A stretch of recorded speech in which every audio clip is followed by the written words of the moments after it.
What is up, all you minties? This is the Uncanny Omar, and today is Sunday, so that means there's a retro view coming. Instead of doing an omnibus retro view, I'm gonna do a Spawn overview of the entire hardcover collection.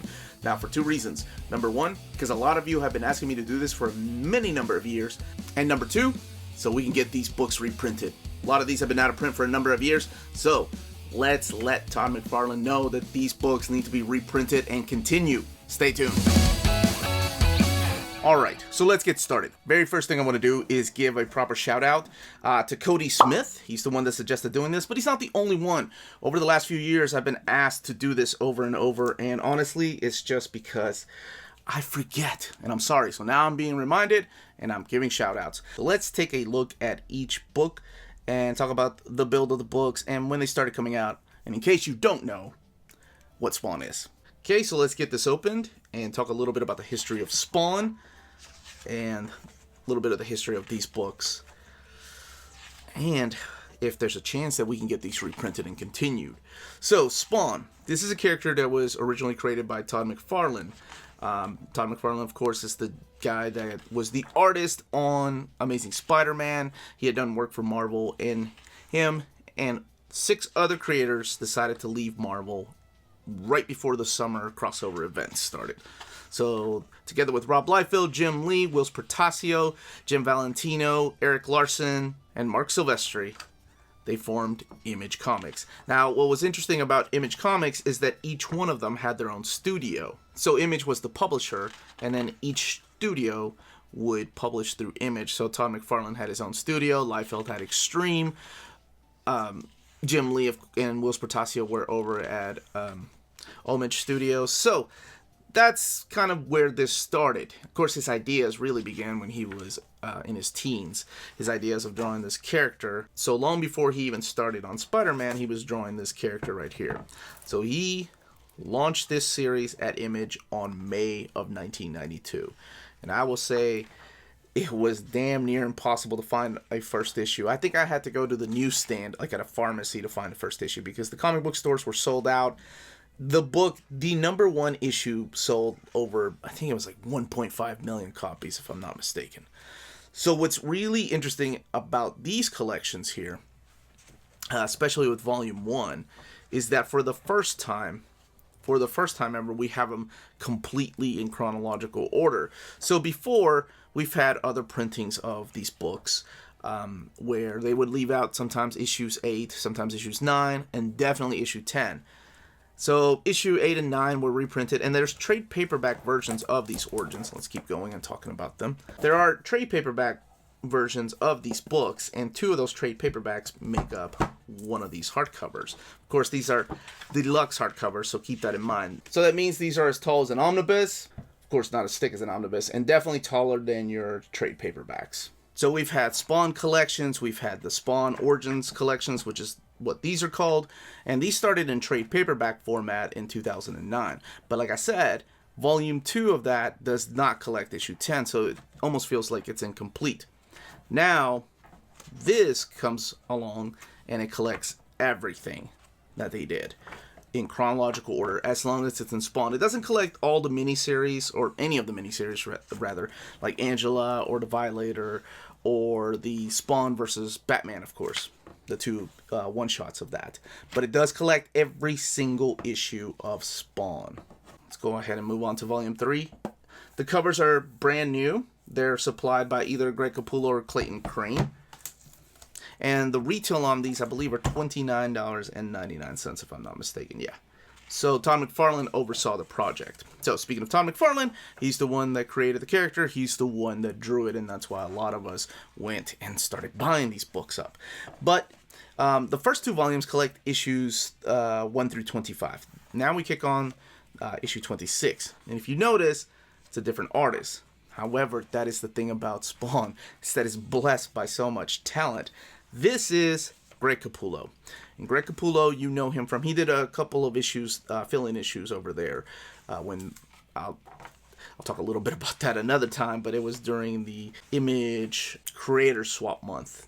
So issues 19 and 20 were released later, and it was the Houdini arc, but he did do those. So Greg Capullo is the gentleman that took over the book with phenomenal artwork.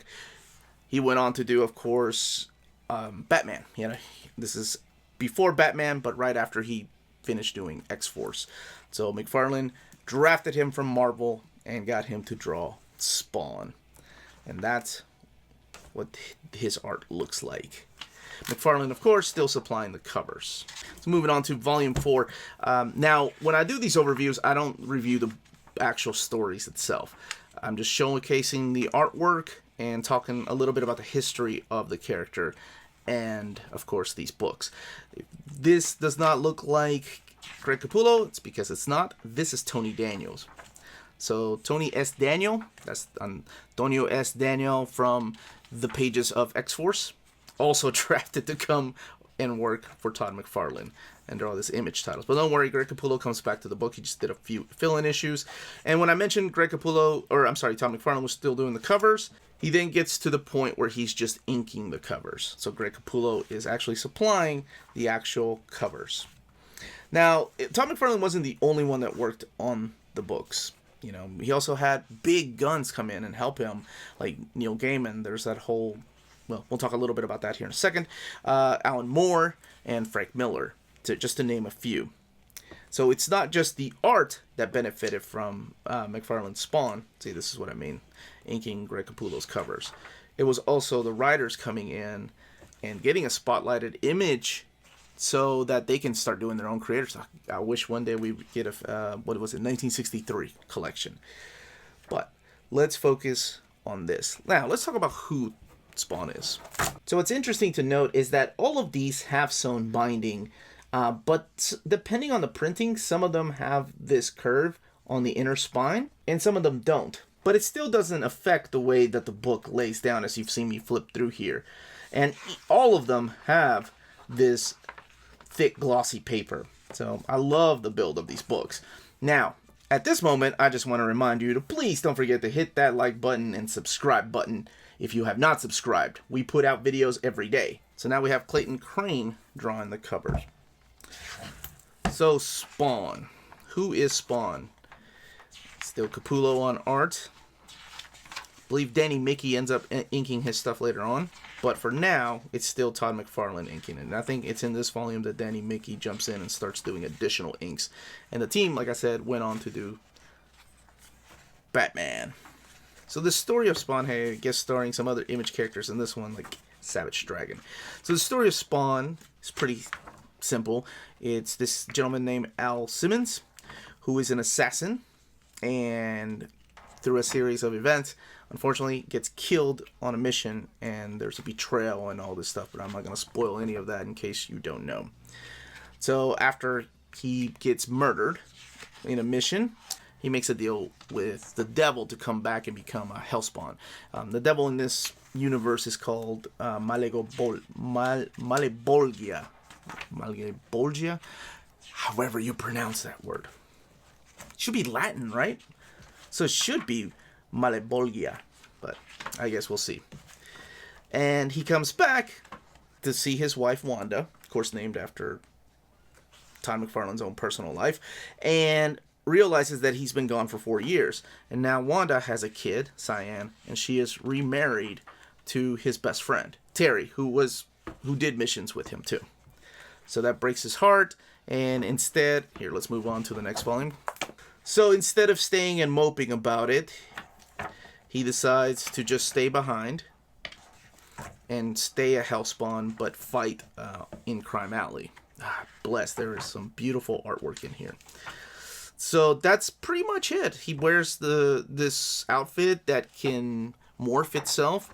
He makes friends with homeless people. Some of them are not who they say they are.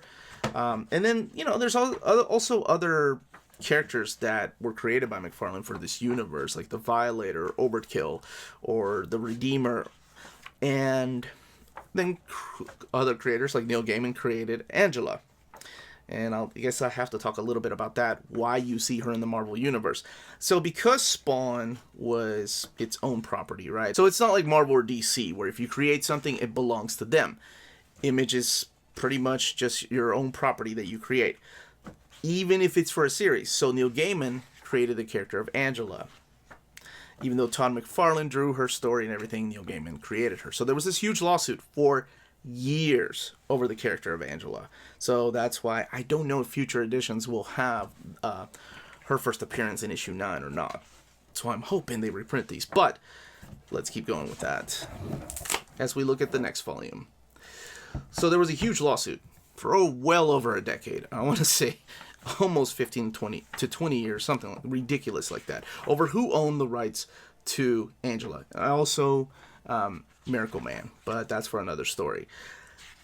Eventually, they sided with Neil Gaiman, and he took the rights of Angela, only to I guess, not do anything with the character, and he ended up leaving it with Marvel. So that's why Angela is now in the Marvel Universe, because Neil Gaiman's creation, he decided to leave it over there, and she is now part of the Thor mythos, which, if in case you don't know who she is for Thor, I'm not gonna spoil that for you. So Greg Capullo is still on artwork, but he is joined by Dwayne Turner. So Dwayne Turner steps in and does some of the artwork in this volume. Like I mentioned, there's so much talent in these books. But there's also other characters too, not just Angela. Like there's human villains too, like Jason Wynn. There's Mammon, Katie Fitzgerald, Cogliostro. Violator has his own set of brothers. Blood, Margaret Love, and Joe Frank, Billy Kincaid, who has a really messed up story. Let's keep moving. Get here. It's like characters like Helion and Lily. Oh man, the Freak. There was somebody else. The Curse. Oh, and Cygor. Of course, then you have like characters like Hellspawn, who had his own series. There was another collection of these, like Hellspawn, which I have, and Curse of Spawn was collected in this format as well. Now, later on, we're getting closer to issue 100, and by now, Todd McFarlane is still writing the book, but he's not writing the script. He's joined by Brian Holguin, and he steps in as the script writer. Still Greg Capullo on artwork, unless he gets a little bit behind, and then there's some fill-in artists that help him out. And by now, it is Danny Mickey drawing, or inking his art. So see, I don't know if they'll be able to, I hope so. Maybe that's why we don't have reprints of this, but I hope that there is a way we can figure it out where these will be reprinted, even with the character of Angela. And I don't want to give away who God is later on, but I hope even with those little things and copyrights, we're able to get these reprinted. So, as I get closer to wrapping it up, I just wanted to point out that these don't have dust jackets. So it's just art on board.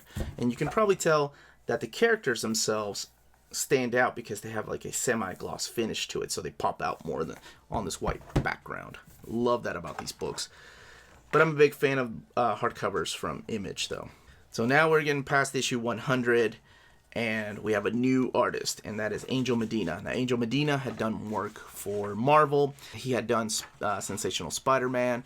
He, of course, probably is known more, if you're a fan of his Marvel work, from Warlock and the Infinity Watch. But he took over Spawn. Danny Mickey still on inks. I believe there's Overkill. By now, Todd McFarlane and Steve Niles is also co-writing some of the stuff in here. So there's a lot more to Spawn, a lot of things that people weren't happy with what happened with the character of Al Simmons later on, what he did. And, I mean, it's gone over 300 issues. And, the popularity, of course, was issue number 1. I think by issue 25, it reached its peak. But kids were like me, man. We love the artwork. We love the oversized artwork, so we wanted more. These, by the way, are the covers with just the ink. Each one of these have them. I was going to point it out in the last one, or in the last book, but since I'm looking at it now, let's go ahead and do it. And then there's an art gallery, which again shows some internal pages with just inks, no colors. And the beauty of each of these books, that I love that they do, is that they put the Origins collection covers back here too. So remember that I said these hardcovers are made up of 2 trade paperbacks? They put the covers of the trade paperbacks in here. Now, as I mentioned, the trade paperbacks started in 2009. The hardcover started in 2010. I'm surprised we even got this one, because Volume 9 came out in 2013, and this one came out in 2016, even though the material was already there for this to be collected in hardcover. So here we have the last books collected in the Origins Hardcover Collections. And this is 113 to 125. So each of the books also has about 300 to about 380 pages, depending on which volume you're looking at. So we have all the way to 125. But damn, how cool would it be to take us all the way to 300 in this same format with oversized artwork? You know, so was reason number 2 for doing this. Was I want to make, look how badass the design of the anti-spawn is what he was known as first. Now he's the Redeemer. That was reason number 2 for doing this. So to get these back out there in people's faces, to remind people that these need to be reprinted and we need to continue making these hardcovers. So whether we need to tag Todd McFarlane, and I'll start the tweet with the video. I'm like, hey, Todd, remember these? Be nice to have a lot more of these, or reprinting for people that have never had them and want to relive their childhood or read Spawn for the first time. Hell, let's get a box set. See how popular those are at Marvel and DC. And like I mentioned, not reviewing the story, but you all know me, I'm a big fan of artwork as well, which is why I love oversized hardcovers and oversized editions. Let's look at the back here. So each one of these has these extras in the back, the uncolored covers, so you get to appreciate what the artwork looks like. And yes, Greg Capullo is still supplying the covers, but not the internal artwork. That is all Angel Medina and Danny Mickey. Now, there are different collections of Spawn out there, but these are my favorite ones. These are the most definitive to me. Now, if you want to follow the path of buying these in hardcover, you're more than welcome to, but I haven't even seen some of these sold through the third party in years. Now, I know our sponsor has some of the trades for some of these hardcovers, and that's cheapgraphicnovels.com, your online home for brand new graphic novels and collected editions up to 50% off the cover price. Cheap Graphic Novels prides itself on packaging your books so they arrive safely and in excellent condition, as well as prompt and helpful service. And check out their bargain bin for even greater deals up to 90% off cover price. And for you minties, Cheap Graphic Novels is running a special promotion. If you're a first-time customer, let them know you were referred by Near Mint Condition at the checkout, and you'll receive a credit for free shipping on your next order. Now, this is only for U.S. customers. Cheap Graphic Novels, your source for the hottest books with the kind of deep discounts, quality shipping, and customer service that will keep you coming back for more. Now, that was the contents of each of the books and what the art looks like in there. Let me know in the comments down below if you have these, if you have the deluxe editions that were limited, or if you have the trade paperbacks, if you have them in single issues and you want to relive owning Spawn from your youth. I'd love to know all those comments down below. Please don't forget to hit that like, subscribe button. Again, don't forget to share the video through Twitter, Instagram, Facebook, whatever it takes. We need to let Image and Todd McFarlane know these books need to be reprinted and they need to continue with the Volume 11. Again, this was the Uncanny Omar. And more importantly, please don't forget, everybody, stay healthy, stay safe out there, and much love to you all.